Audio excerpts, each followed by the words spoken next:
Buenas noches, licenciado. Buenas noches, don Neri.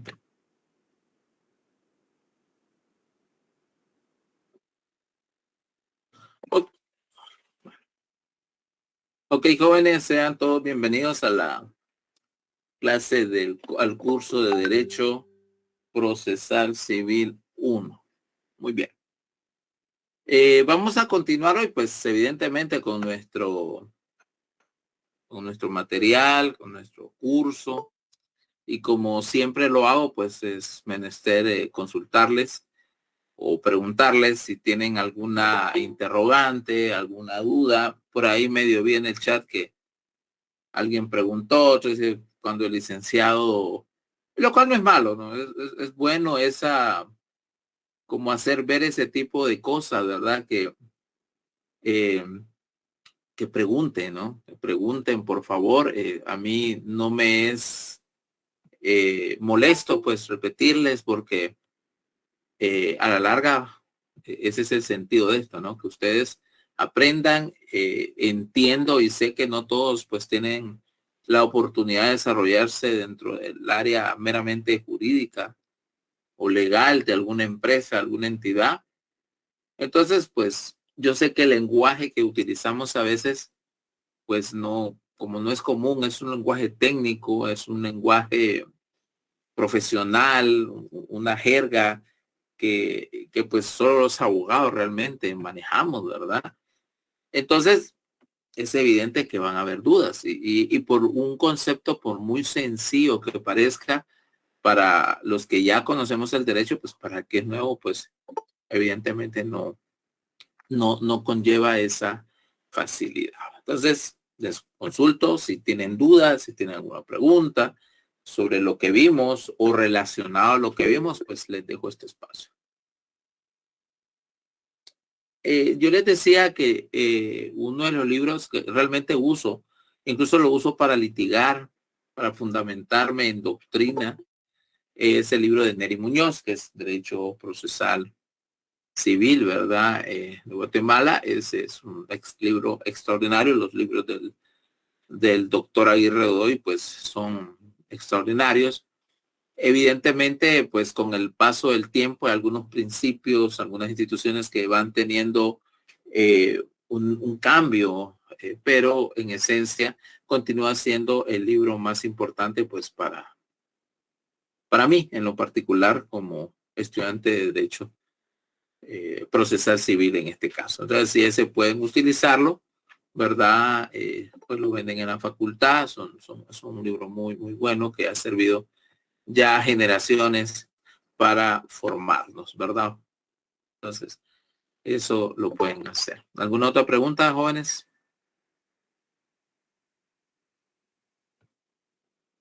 Bueno, si no lo hay, pues vamos a continuar hoy. Y miren, pues nosotros tenemos que ver lo relativo a la acción, a los diferentes, eh,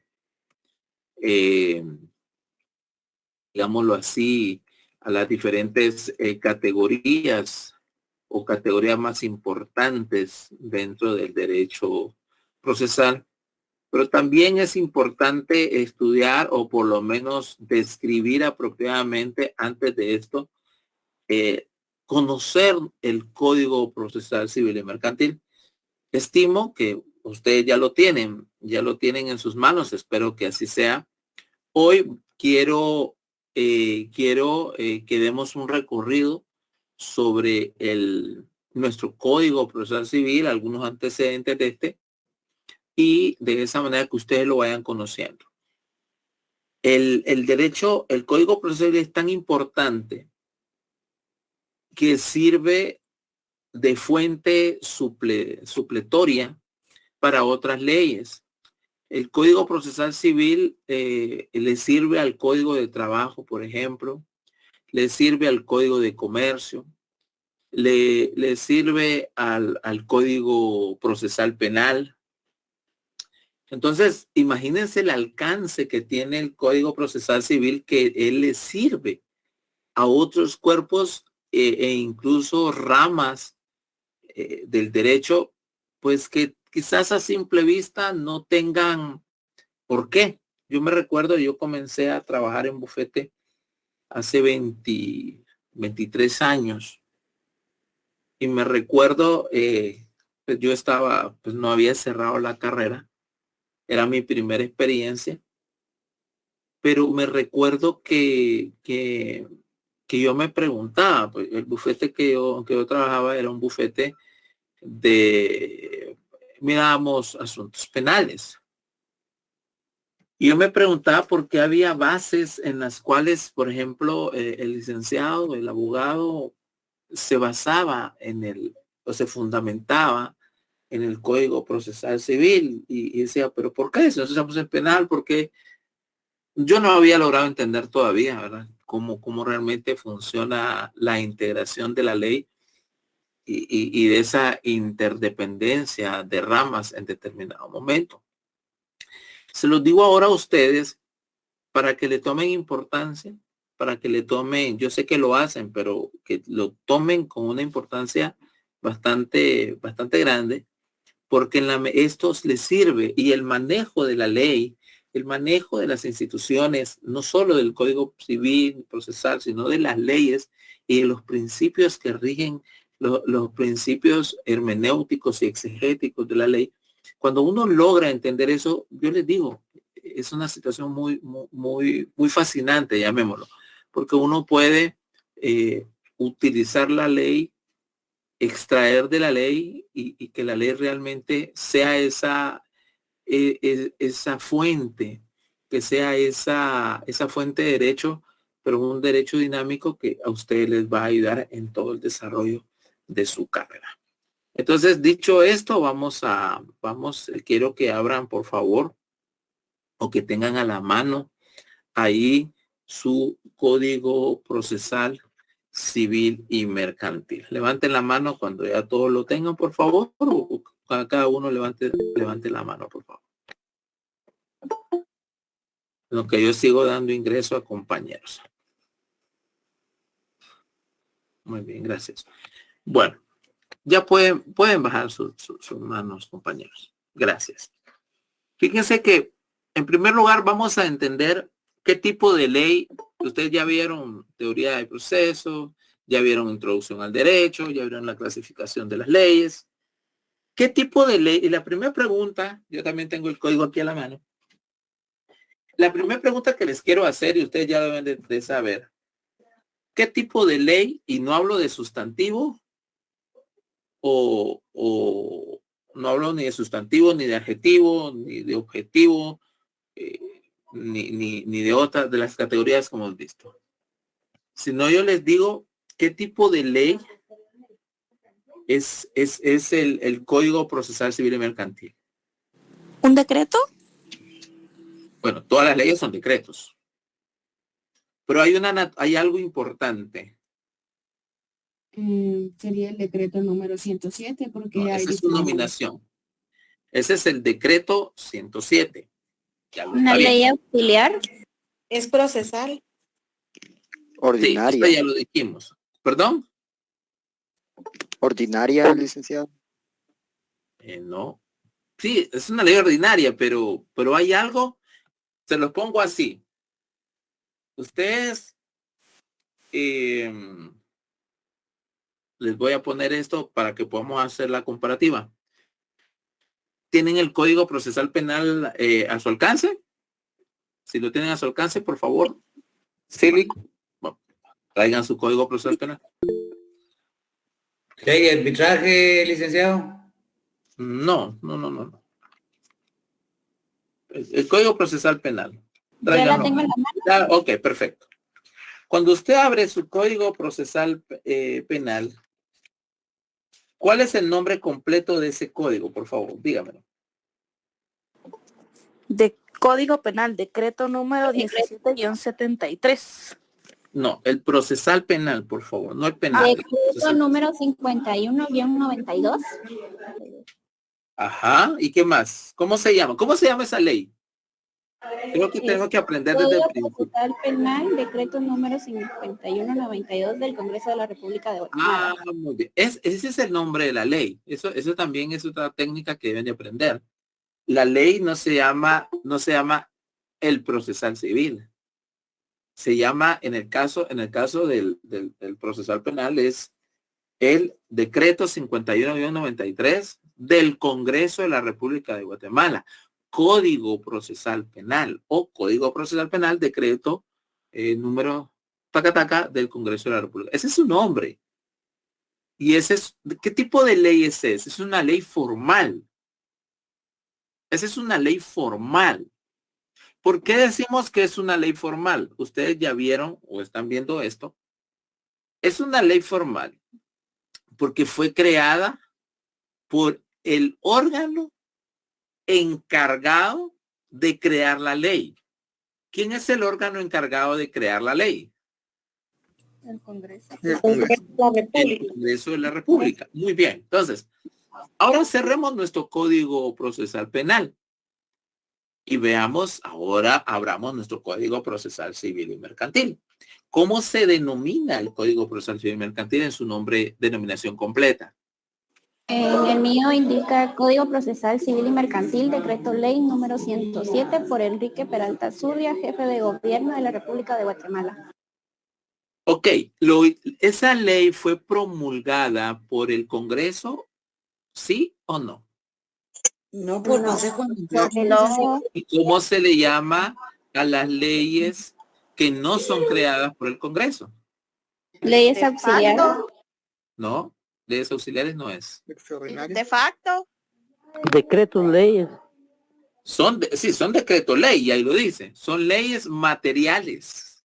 Eso ustedes ya lo deben de saber, y es una pregunta de privado. Son leyes materiales. ¿Sí? En primer lugar, como antecedente, vamos a indicar que el Código Procesal Civil y Mercantil no fue creada por el Congreso. Ahora, eso no quiere decir que le quite valor, no. Imagínense, el año 63 fue creada y estamos a 60 años y todavía está vigente y todavía está ahí.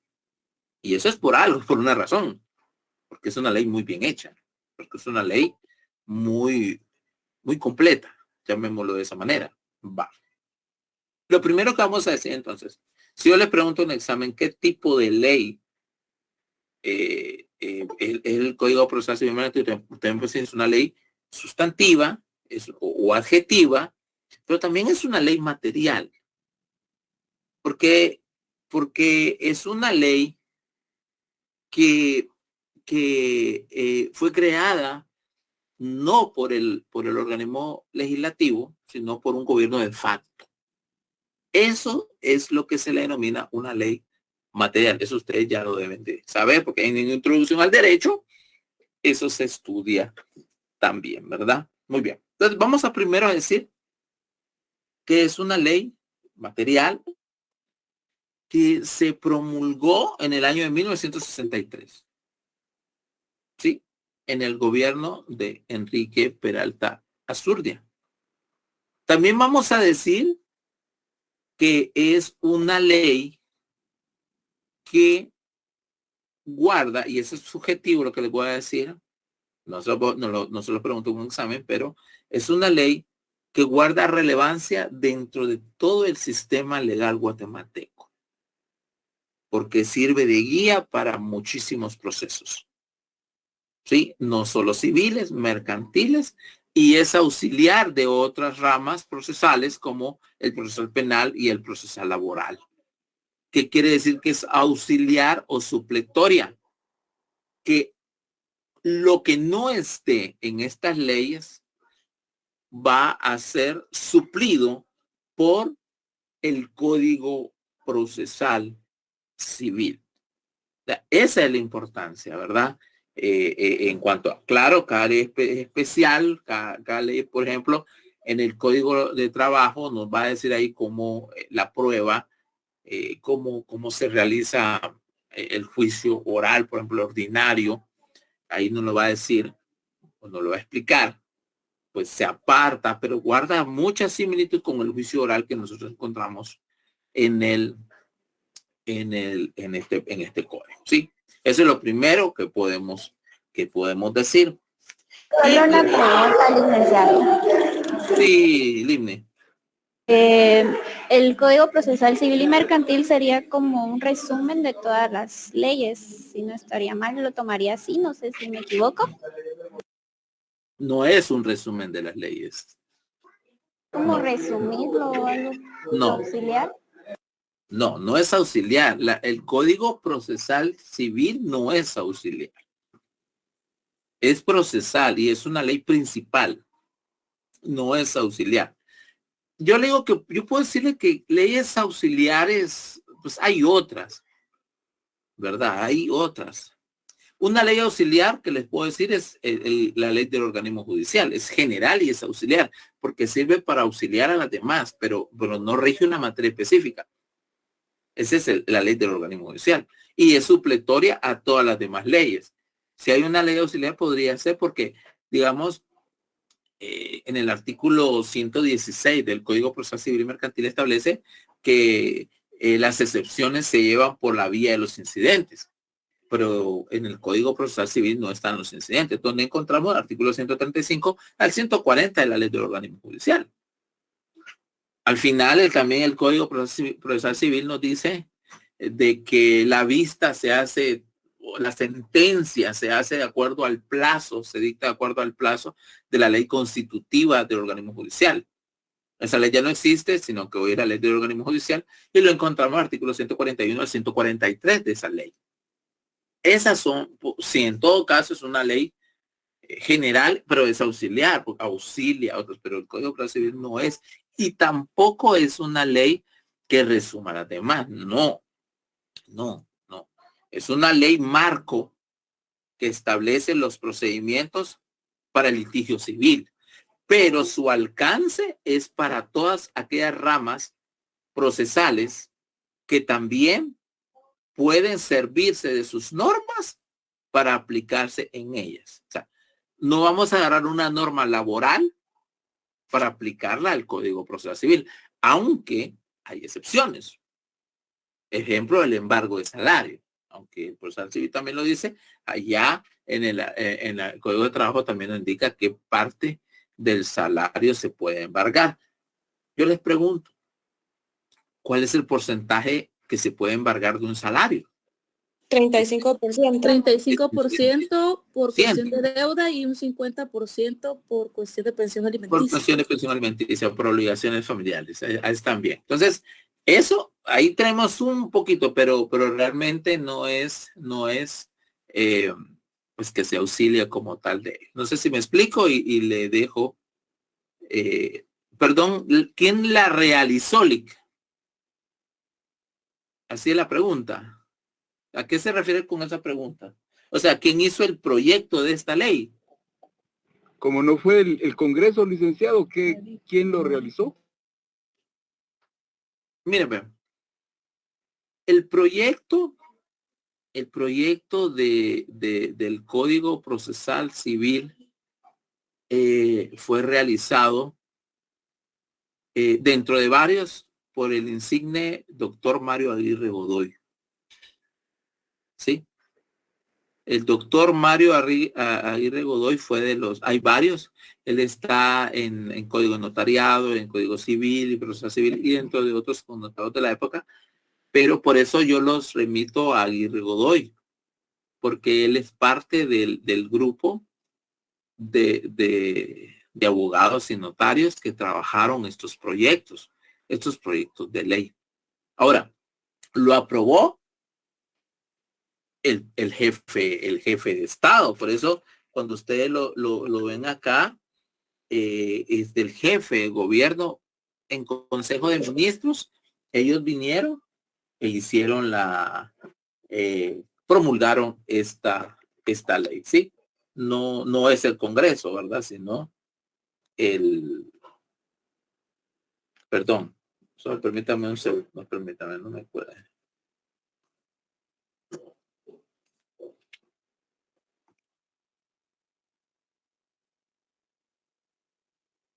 Es en Consejo de Ministros. Si ustedes ven las disposiciones finales, está asignado por el jefe del gobierno, el ministro de la Defensa, el ministro de Gobernación, el ministro de Relaciones Exteriores, el ministro de Cultura, ministro de Comunicaciones, ministro de Economía, ministro de Educación, ministro de Hacienda, ministro de Trabajo, ministro de Salud Pública y Asistencia Social. O sea, lo hace en Consejo de Ministros. ¿Estamos? Muy bien. Sí, gracias. Ahora, no tenga pena. Sí, 19 de diciembre del año 1963. Ahora, le vamos a dar un breve recorrido a lo que es este código. Solo déjenme.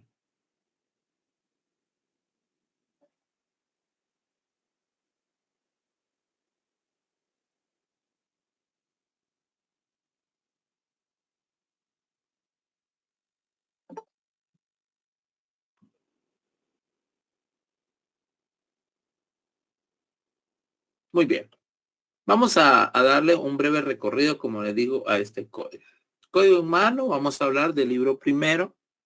En el libro primero vamos a tener las disposiciones generales, principios generales, podría decirse hoy por hoy, o digamos los parámetros que se utilizan para determinar los asuntos más generales de la ley aplicable. En primer lugar, vamos a tener la jurisdicción y competencia. Esos son conceptos que ustedes ya deben de conocer. No me detengo mucho en ellos porque ustedes ya vieron asuntos de esta naturaleza básicos. Jurisdicción y competencia la vamos a encontrar de los artículos 1 al 24.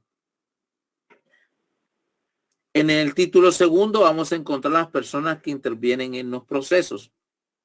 La importancia que tiene de esto es algo de lo que hablaba el actor, el demandado, el tercero, los sujetos procesales. Aquí lo vamos a encontrar de los artículos 25 al 50. En el título tercero vamos a hablar de la pretensión procesal. Les hablaba hay un libro, Acción, Pretensión y Excepción, de Mauro Corado. Chacón Corado, perdón. Esos conceptos son bien importantes. Si ustedes se dan cuenta, acá hablamos de grandes conceptos del derecho.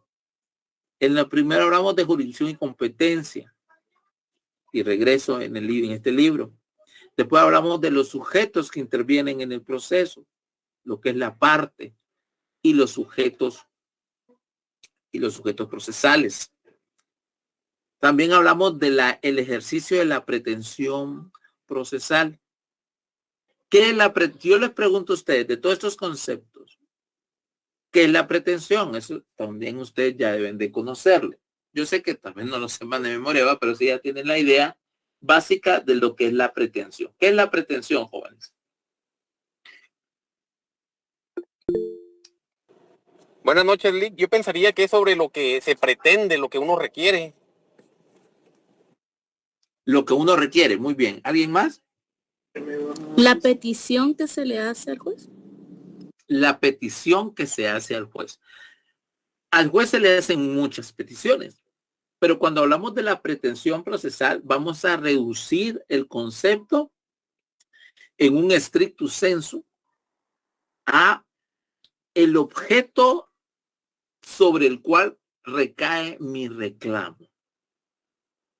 Este objeto puede ser escrito. ¿Perdón? Objeto por escrito. Fíjese que no le capto, compañera.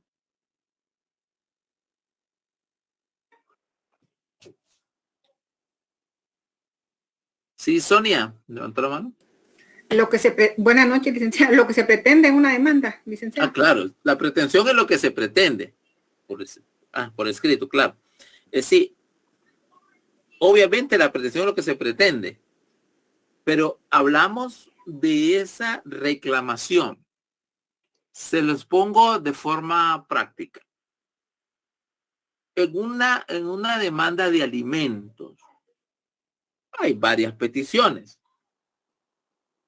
Pero, ¿cuál sería la pretensión de esa demanda o la petición de fondo?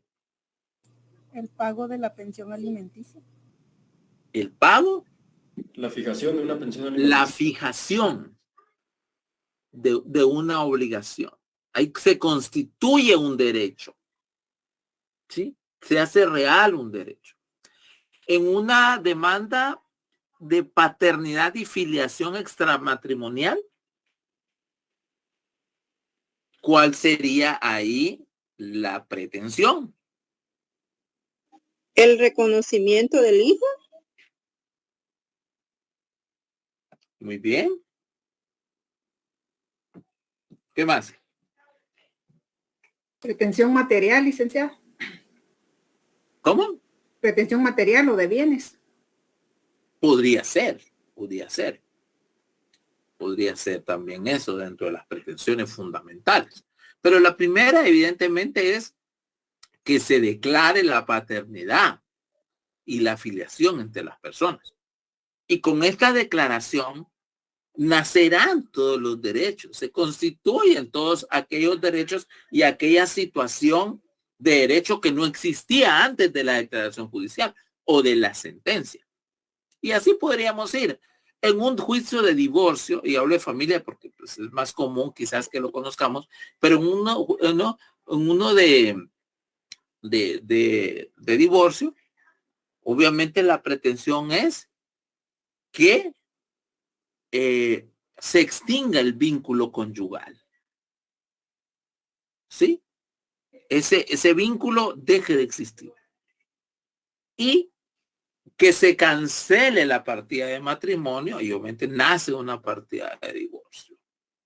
Entonces, todos esos, en los juicios civil, un sumario, por ejemplo, un sumario de desahucio. En el sumario de desahucio es que se ordene la desocupación del bien inmueble. Si ese sumario lleva rentas atrasadas, que se condene, ¿verdad?, al pago a esta persona y pues aparte las cosas procesales. Y así podemos ir de cada uno. Por ejemplo, una obra nueva o peligrosa. También, bueno, que se detenga la obra, que se destruya la obra, la pretensión. Esas son las pretensiones. Ahora bien, ¿por qué estamos hablando de las pretensiones? Porque esa pretensión para ser ejercitada debe llenar ciertos requisitos. Y para no ir muy lejos y entrar ahí en la materia y ustedes vayan entendiendo esto, y son artículos que es muy importante que ustedes los tengan muy claros. Quiero que algún compañero me lea o compañera me lea el artículo 51.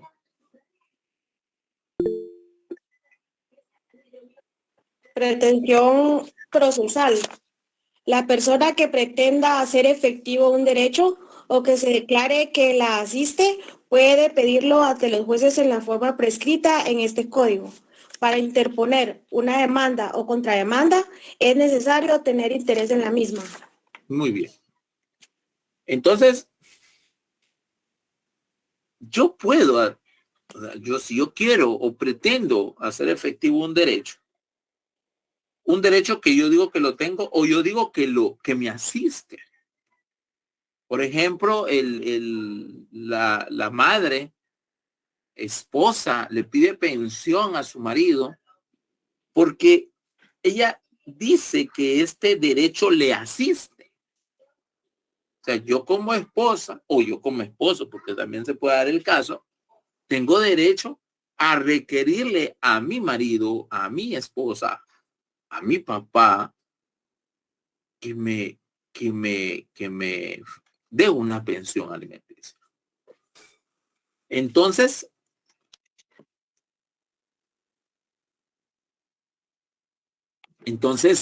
es importante llenar estos presupuestos. Sin embargo, dice, tiene que hacerlo, y aquí está el principio de la forma, en la forma prescrita en este código. ¿Y cuál es la forma prescrita en el código? Pues por escrito. Se exceptúa un par de asuntos, pero la ley en civil, el principio general es en principio de escritura. Entonces se establece que debe ser en la forma prescrita, en la forma ya establecida dentro de la ley. No voy a inventar, sino que yo tengo que hacerlo. Y la ley es clara. Allá tenemos el artículo 61, el 106, el 107, dentro del mismo cuerpo que nos va diciendo cómo hacerlo. Pero también dice, para interponer una demanda o contrademanda, ¿qué se necesita? Hay un requisito sine qua non. ¿Cuál es? El interés. Debe tener interés. Ahora bien, ojo, la palabra interés debe ser entendida de forma muy estricta. Ese interés es un interés, como apunta Marvin, es un interés directo.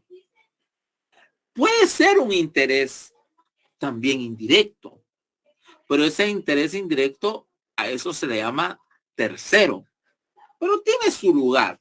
Pero ese va resultando como producto de lo que pasa en el proceso. Le pongo este ejemplo. Hablemos de una deuda bancaria, ¿sí? El sujeto A va a ser el banco, el sujeto B va a ser el deudor y el sujeto C va a ser el garante. El sujeto A le presta 1 millón de quetzales al sujeto B y le presta 1 millón de quetzales con la garantía de la casa del sujeto C. ¿Quiénes son los principales dentro de esa relación contractual? A y B. A y B. Muy bien, A y B. Pero sucede que B no pagó o no está pagando. ¿A quién debe mandar A? Les pongo la respuesta. ¿A B, a C o a B y C? Ambos. A B y C. ¿Por qué? Porque uno es deudor y el otro es codeudor. No. El garante no debe. A menos que sí haya sido declarado como codeudor, pero no. Por eso yo usé la palabra garante. No usé la palabra codeudor. El codeudor es alguien que lleva la deuda junto con el otro y puede ser demandado indistintamente. Pero el garante es el que prestó la garantía. Repito la pregunta. ¿A quién debo demandar? Y las alternativas son: demando a B, o A demanda a B, A demanda a C, o A demanda a B y C. A demanda a B y C demanda a B también, creo. Ok. ¿Qué dice Oscar? Yo pienso que A demanda a C, ya que es el dueño de la garantía. ¿Pero quién es el que debe? ¿Qué debe ser? A demanda a B. Es B, pero se van a cobrar con la garantía. A demanda B y se va a hacer notificación. Muy bien. B, ¿quién debe la deuda? ¿B o C? B. B. Bien. Pero ¿qué pasa si B no paga? ¿A quién le quitan el bien? A C. A C. Ok. En ese caso solo tendría que hacerle una notificación a C. ¿Solo a C? No. A ambas. A ambas. Pero la demanda va para B. ¿Y a C no lo llamamos? Habría que notificarlo. Hay que llamarlo también, debe ser demandado. Los dos deben ser demandados. Muy bien.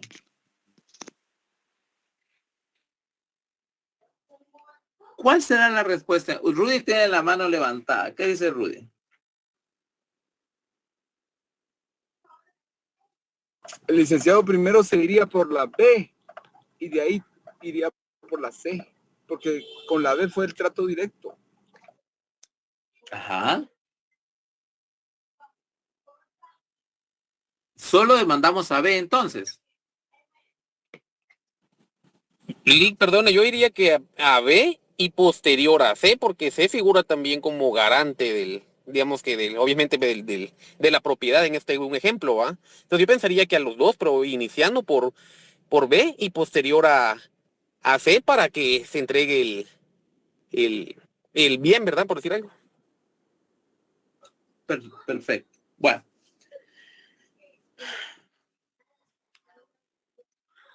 Veamos lo que establece el artículo 53. Y uno de ustedes, por favor, léalo. Artículo 53. Si la decisión no puede pronunciarse más que en relación a varias partes, éstas deben demandar o ser demandadas en el mismo proceso.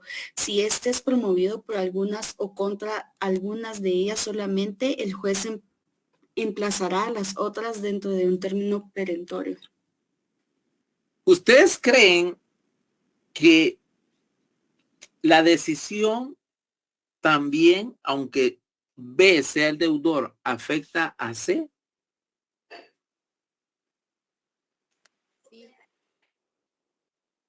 ¿Ustedes qué dicen? Sí afecta porque le cobran, si no paga B, le cobran a la C. Muy bien. Ese es el tema. Se emplaza a ambos, pero la diferencia es que uno es el demandado y el otro es el tercero emplazado. ¿Sí? Así funciona. A eso se le llama, no son solidariamente responsables. No. Eso, la responsabilidad solidaria existe en la fianza, no en la hipoteca. Sí, en la hipoteca no funciona la solidariamente responsable. Ese funciona en otra garantía, que es la garantía denominada fianza, ¿verdad? Pero la idea la van tomando, que eso es lo importante. No me voy a detener mucho aquí porque obviamente no es el tema, pero para que vayamos entendiendo las partes del código. Vamos a continuar. Después allá hablamos del ejercicio de la acción, la pretensión procesal, que es la acción procesal. Eso lo vamos a estudiar doctrinariamente, teóricamente. Hablamos de los actos procesales, artículos 61 al 95. Los actos procesales, pues, son todos esos asuntos que se llevan a cabo dentro del proceso. Vamos a encontrar que son judiciales, hay de las partes, hay incluso de terceros cuando hay un dictamen. Por ejemplo, yo estoy llevando un proceso de ampliación por modificación de área y de primera inscripción registral en jurisdicción voluntaria. Esa estoy llevando en el juzgado 11 de primera instancia civil. Y ahí hay un experto. Esta semana, antes del reconocimiento judicial, el experto tendrá que llegar al juzgado, le cierran el cargo y él va a ir al reconocimiento judicial porque él tiene que estar ahí también. ¿Qué les quiero decir con eso? Ese acto procesal es de un tercero que es ajeno al proceso, pero que él va a dar un dictamen, entonces va a colaborar dentro de ese proceso. A eso se refieren los actos procesales. Acto procesal es la resolución del juez. El juez viene, dicta 3 tipos de resoluciones. ¿Cuáles son esos 3 tipos de resoluciones, jóvenes? ¿Cuáles son los 3 tipos de resoluciones judiciales que existen? Sentencia. Autos y decretos. Me lo dijeron al revés, ¿verdad? Decretos, autos y sentencias, pero la idea es la misma. Es decretos, autos y sentencias. Así está, ¿verdad? Me recuerdo que en el lenguaje antiguo, ese no lo vi yo, pero sí todavía pude leer escritos de esos, y si alguna vez lo leen, va a hablar prácticamente de algo añejo realmente, ¿verdad? Yo me recuerdo que, como es que le decían autos, se me fue la idea, pero existe la claridad de autos, decretos y sentencias. Pero anteriormente los autos, los abogados ya realmente de muchos años le llamaban de otra manera. Ya. A los autos le llamaban sentencias interlocutorias. Ese era un término que utilizaban incluso en los escritos de abogados de más tiempo, hablaban de sentencias interlocutorias. Y porque guardaba, era el punto medio entre un decreto y un auto y una sentencia, que es el auto.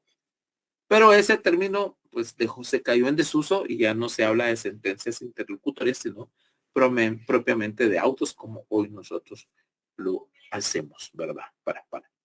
Continuamos. Si van quedando dudas, por favor, háganlas ver. Si se van a más adelante, yo digo más adelante, lo vamos a responder, o si yo miro que es necesario en este momento, pues también lo hacemos, ¿sí? Continuamos. Perdón, licenciado, esos decretos, autos de sentencias, ¿qué fue lo que dijo que eran? Perdón, se oyó un poco de eco. Sí, los decretos, autos y sentencias, ¿qué dijo que eran? Disculpe.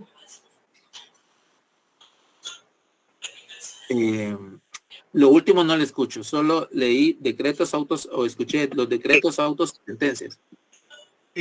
Sí, le preguntaba que los decretos, autos y sentencias, ¿qué fue lo que dijo que eran? Perdone. No sé si los compañeros le escuchan bien. Dijo que eran resoluciones. Resoluciones. Son las 3 tipos de resoluciones que emite un juez. Sí, esa es una clasificación de las resoluciones. Sí, esos son los tipos de resoluciones. ¿Verdad? Esas son la clasificación. Incluso también es una pregunta de juzgado, ¿verdad? Donde le preguntan a uno, mire, deme la clasificación y deme también el fundamento de ley. Eso está en la ley del organismo judicial, artículo 141 de la LOJ, ¿verdad? Ok. Entonces, sí, es una clasificación, no hay más. Ahora, en administrativo tienen otro nombre. Ustedes ya vieron administrativo, ¿no? Sí, levanten la mano los que ya vieron administrativo. Ok, Marlene. La clasificación en el derecho administrativo, en el derecho procesal administrativo, ¿cómo se clasifican las resoluciones?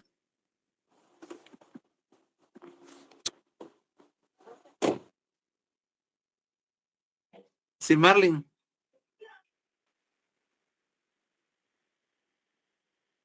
O Susana o Sonia, o no sé si me escuchan o no me están oyendo bien.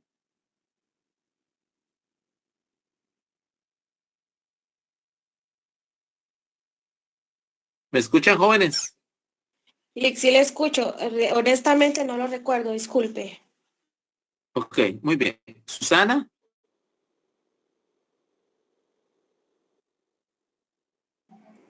Lo estoy buscando, licenciado, ya se lo envío. Se llaman providencias y resoluciones de fondo. Así se llaman en derecho administrativo. Comúnmente providencias son las que van dándose en el trámite y al final lo que se tiene es una resolución de fondo. Muy bien. Entonces, ¿por qué viene esto? Eso no está en la LOJ. Esto es veramente judicial, pero en un trámite administrativo, esas son. Por eso ustedes van a ver las providencias, los dictámenes y las resoluciones de fondo. Dentro, usted si tiene un expediente en Impagua, en la municipalidad o en algún ministerio, así le van a denominar. Muy bien. Continuamos, pues, jóvenes. El libro segundo contiene los procesos de conocimiento. Los procesos de conocimiento son aquellos que establecen o constituyen o declaran derechos. ¿Sí? O extinguen también, pero hablemos de constitución y de establecer derechos, derecho a alimentos, derecho al parentesco, la fijación de una pensión alimenticia, la fijación de una obligación, la fijación de una relación, la transformación de una institución jurídica de matrimonio a divorcio. ahí están la esencia procesal, llamémoslo de este momento, perdón, el litigio en los tribunales.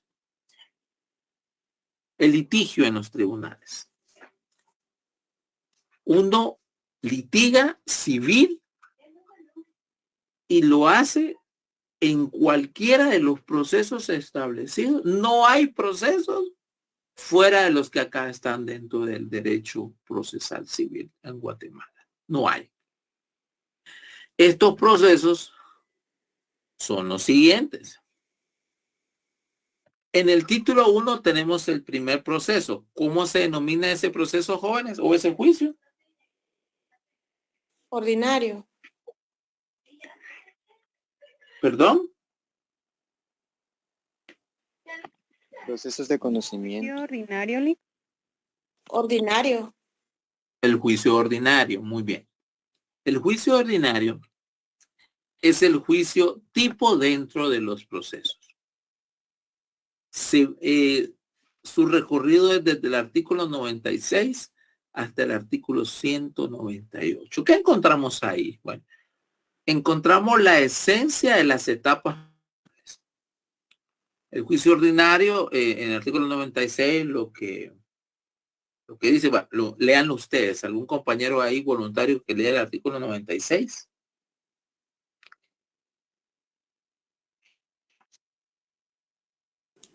Vía ordinaria. Las contiendas que no tengan señalada tramitación especial en este código se ventilarán en juicio ordinario. No sé mi micrófono, pero yo les escucho con eco, jóvenes. Ustedes están oyendo así. No, Lick. No se oye nada. Tiene problemas la plataforma. Aquí se oye Perdón. Aquí se oye perfecto. Yo sí les escucho. Yo escucho perfecto. Sí, yo les escucho, pero en este momento se oye. Se escucha entrecortado, licenciado. ¿Perdón? Que por momentos no se le escucha bien. Sí, me está pasando eso con ustedes. No sé En a qué algunos se debe. puntos está fallando el internet, licenciado. Pasó La señal Por la tarde. que nos acaba de pasar en la clase anterior. Sí, a ver si no la señal. Bueno, hagamos lo que podamos, joven. Va, pongamos atención. Ok. De todos modos, bueno, esto sí no está en una presentación, pero está en la ley. Y quiero, por ejemplo, el artículo 51, márquenlo. El artículo 96, márquenlo. Vayan haciendo sus anotaciones, porque todo ese bagaje que ustedes vayan haciendo les servirá en sus exámenes y en su carrera, no solo para esta materia. Hablamos del juicio ordinario. El juicio ordinario es un juicio de conocimiento. ¿Por qué? Porque, como su palabra lo indica, conoce, establece, determina, declara, constituye derechos. Es el juicio tipo. ¿Qué quiero decir con el juicio tipo? Es el juicio que sirve de parámetro para todos los demás procesos. ¿Sí? Ese va a decirle cómo es la prueba, cómo se hace una declaración, cómo se hace un reconocimiento judicial, bajo qué reglas hay un dictamen de expertos, cuáles son los medios probatorios aceptados dentro de la ley. No toda prueba es aceptada en el trámite procesal civil. No toda prueba, hay prueba que no es aceptada, hay requisitos, hay plazos, todo eso está ahí. Y los principios que ahí se establecen y los mecanismos son llevados a otros procesos más pequeños, como el juicio sumario y el juicio oral. El arbitral ya no existe. El juicio arbitral fue derogado por la ley de arbitraje. Entonces son otros principios. Pero lo que les quiero decir es que este tipo de juicio lo que hace es darnos los parámetros de todo prueba, incluso hasta el sistema de valoración de la prueba. Este es el juicio ordinario, no va a ser el más importante, pero el más importante en cuanto a conocerse. Cuando se le conoce, cuando se le maneja, los demás procesos son un poquito más fáciles. Me recuerdo que un licenciado, yo trabajé muchos años en un bufete civil, me decía Rafa, el que maneja el juicio ordinario maneja los demás procesos. El que no maneja el juicio ordinario, aunque puede manejar otro proceso, cuando tenga un ordinario le va a costar bastante. Y la verdad es cierto, el que maneja el juicio ordinario, los demás procesos se le hacen menos complicados. Después del juicio ordinario, tenemos el juicio oral. Eso es lo 199 al 228. Este juicio es un juicio, como su nombre lo indica, un juicio oral. O sea, el principio escrito ahí solo funciona en primer lugar para la demanda, pero no para las demás fases procesales. O sea, ahí las demás fases procesales son orales. Obviamente hay cuestiones escritas. Hoy, de hecho, con el sistema de grabación que tienen los tribunales, pues se graban las audiencias en familia, las audiencias que se llevan a cabo en confesión o en declaración de las partes, en declaración de testigos, también son audiencias que se llevan, que son grabadas. Es decir, como lo hace procesal penal, el derecho procesal penal, que graban las audiencias, ¿verdad? Entonces, eso se está dando en el juicio. Funciona. Obviamente en el juicio ordinario no funciona de esa manera. Es escrito, la vista, la prueba, y exceptuando algunas diligencias orales, pues lo demás obviamente es por escrito. Hay materia, no vemos eso hoy, por ejemplo, la fijación de alimentos o la obligación de prestar alimentos, la división de la cosa común, y hay varias cosas ahí que se llevan en el artículo 199, que son materia del juicio oral. La rendición de cuenta también es del juicio oral. Y cada uno también, la jactancia también, cada uno de ellos tiene su propio, aparte de las reglas generales, tiene algunas especificaciones de acuerdo a su propia naturaleza. En el título 3 de este libro tenemos el juicio sumario. Ese va del artículo 229 hasta el artículo 268. El juicio sumario es un juicio escrito. Es un juicio que tiene que ver como su nombre lo dice, es un juicio ordinario en pequeño, llamémoslo de esa manera, ya que el legislador quiso que hay ciertos temas que tal vez no es necesario, aunque es de conocimiento, no es necesario llegar a un juicio tan largo en teoría. Y hablo de teoría porque en la práctica los juicios son extensos. Yo tengo un proceso sumario de desahucio del año 2017, por ejemplo. 6 años. Yo lo tomé hace 2 años, ¿verdad? Gracias a Dios ya. Pero solo para que se tomen una idea. Es un juicio de hace 6 años. Y supuestamente son juicios para ser más cortos. Sin embargo, en la práctica, por diversas situaciones, pues los juicios se van haciendo largos. La materia del juicio, tenemos, por ejemplo, todos los asuntos relativos a los arrendamientos, a los interdictos también, no confundir con la interdicción, sino a los interdictos que tienen que ver con construcciones. Todo eso lo vamos a ver o lo ven en el juicio sumario. Depende del tipo de práctica que hagan ustedes, en algún momento pues ustedes podrán verse con esto, ¿verdad? Entonces, eso es el sumario. Y esta es una pregunta que no solo se hace en los exámenes, sino que también es muy común en los privados, ¿verdad? Deme la clasificación de los procesos, te tiene que decir. Hay 3 tipos de procesos. El primer proceso es el proceso o juicio de conocimiento. El segundo es el que encontramos en el libro tercero, que son los procesos de ejecución. Los procesos de ejecución, como su nombre lo indica, son procesos en los cuales, a diferencia de los procesos de conocimiento, el derecho ya está preestablecido acá. Aquí el derecho no se constituye, aquí se ejecuta. Lo típico, las deudas, ¿sí? El artículo 294 nos habla de los títulos ejecutivos que existen, ¿verdad? Las hipotecas, los bonos hipotecarios, las sentencias pasadas en autoridad de cosa juzgada, todos estos son materia de los procesos de ejecución. Tienen un proceso, en teoría, igual más cortos. Sin embargo, pues en la práctica también estos procesos no son tan como uno quisiera, especialmente por acciones constitucionales. Hay amparos, hay una diversidad de asuntos, ¿verdad?, que se presentan que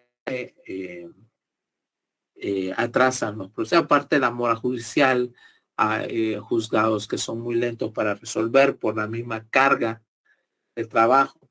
Entonces, solo pongan idea que los tribunales de instancia en Guatemala más o menos reciben 1.500 demandas al año. Y estas 1.500 se suman a las que ya traen. Entonces, ustedes podrán entender la cantidad de expedientes. Y dentro de estos hay de todos. Pues si estoy hablando de los juicios en instancia civil, no les estoy hablando de los juicios de familias, y solo de instancia. Sí. Está el juicio ejecutivo, no confundir el vía de apremio con el juicio ejecutivo. El juicio ejecutivo es un juicio un poco mixto, ya que sí tiene una sentencia. Se extiende del artículo 327 al 335, pero también el juicio ejecutivo se ciñe al vía de apremio, especialmente cuando ya hay sentencia y luego de la sentencia se va a un vía de apremio. Entonces estos juicios son un poquito o están bastante interconectados. Y en el título 3 están las ejecuciones especiales. Ahí hay ejecuciones colectivas, aunque ahí ha habido un poco de reforma en la por el Congreso de la República. Hay ejecuciones, por ejemplo, de hacer, la obligación de no hacer y la obligación de escriturar. A eso se le denomina, son obligaciones de naturaleza especial. También están la ejecución de sentencias y las ejecuciones colectivas, que esta última, les decía, ha tenido un poquito ya de reforma por parte del Congreso de la República. Ahora, estos son los 3 primeros libros que tenemos en el Código Procesal Civil y Mercantil, que es importante que ustedes vayan marcando, que ustedes vayan comprendiendo en una visual general. Conforme el curso avanza, aunque nosotros no vemos los juicios en directo, pero yo sí trato la manera de introducirlos al mundo procesal práctico para que cuando llegue a pues, de sus prácticas, pues ustedes ya tengan un...